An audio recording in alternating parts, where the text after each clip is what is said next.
पर मजबूर करता है। यहाँ इतने सारे लोग हैं जिन्हें मैं जानता हूँ कभी ऐसे फंक्शन में नहीं आएंगे, वो यहाँ आए हैं और टाइम पर आए हैं। आप में ऐसा क्या है जो आपको अलग बनाता है? क्योंकि वो जानते हैं अगर वो टाइम पे नहीं आए तो मैं उन्हें अंदर नहीं घुसने दूंगा। पर उनकी ऐसा करने की हिम्मत नहीं है। तो क्या है जो आपको अलग बनाता है? तो अलग क्या है? देखिए, सवाल कुछ अलग होने का नहीं है। जब आप खास बनने की कोशिश नहीं करते, बस जैसा जीवन है वैसे ही रहते हैं, यानी अगर आप खुद को खास बनाने की कोशिश नहीं करते, क्योंकि खास बनने की इच्छा इंसान के अंदर बसे एक खालीपन या किसी खास कमी की वजह से आती है। खास बनने की जरूरत ही कहाँ है? हर इंसान अपने आप में अनोखा है। अगर वो खास बनने की कोशिश करता है तो वो केवल किसी की नकल उतारता मिलेगा, वो जैसा है वैसा नहीं रहेगा। तो जब जीवन अनोखा है, धरती के हर पेड़ की पत्ती अनोखी है, सृष्टि का हर अणु अनोखा है, तो आपको खास बनने की जरूरत ही क्या है? अनोखा होना खास होने से बेहतर है कि नहीं? आपने अभी मेरे सवाल का जवाब नहीं दिया है। मुझे लगता है कि ये जानना मेरे लिए जरूरी है।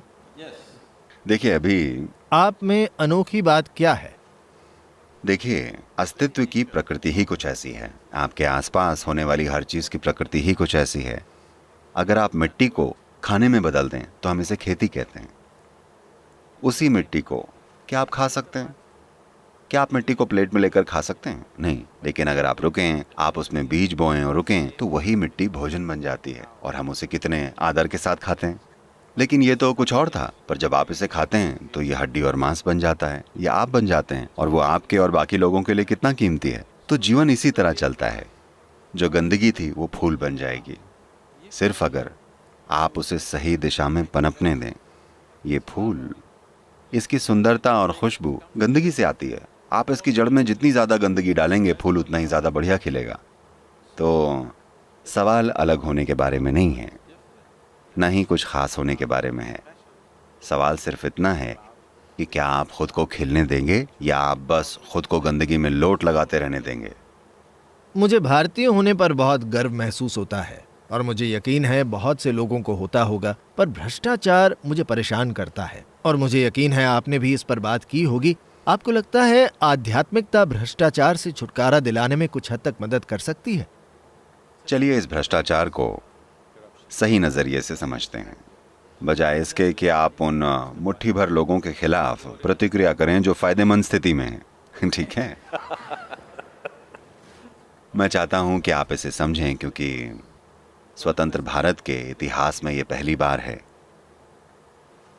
यानी 64 सालों में, यानी लोगों की 2 पीढ़ियों में, उनमें से कम 50 से 60% लोगों के साथ इतना बुरा हुआ है।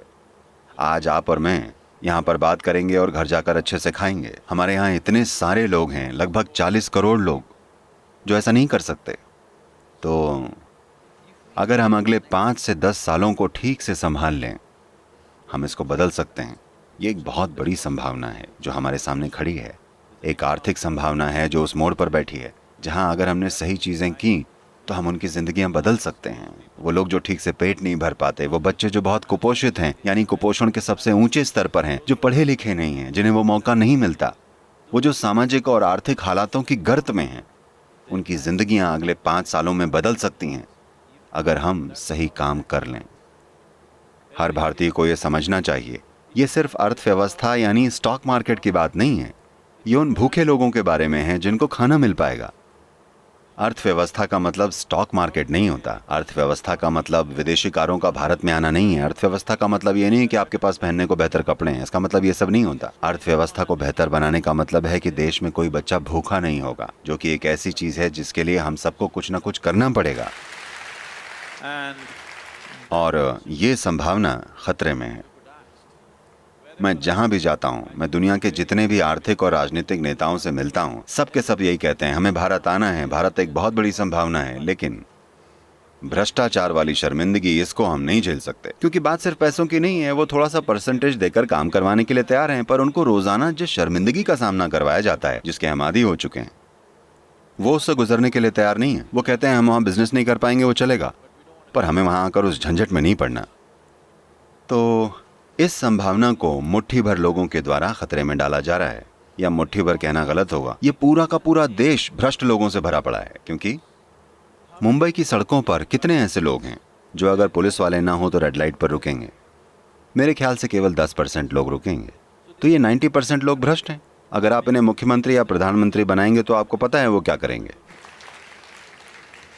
तो इसको बस एक बुरा सा नाम भ्रष्टाचार देने के बजाय हमें ये समझने की जरूरत है कि एक समाज के तौर पर हम लोग अपने जीवन को सामंतवादी तरीकों से निकालकर एक लोकतांत्रिक तरीके की ओर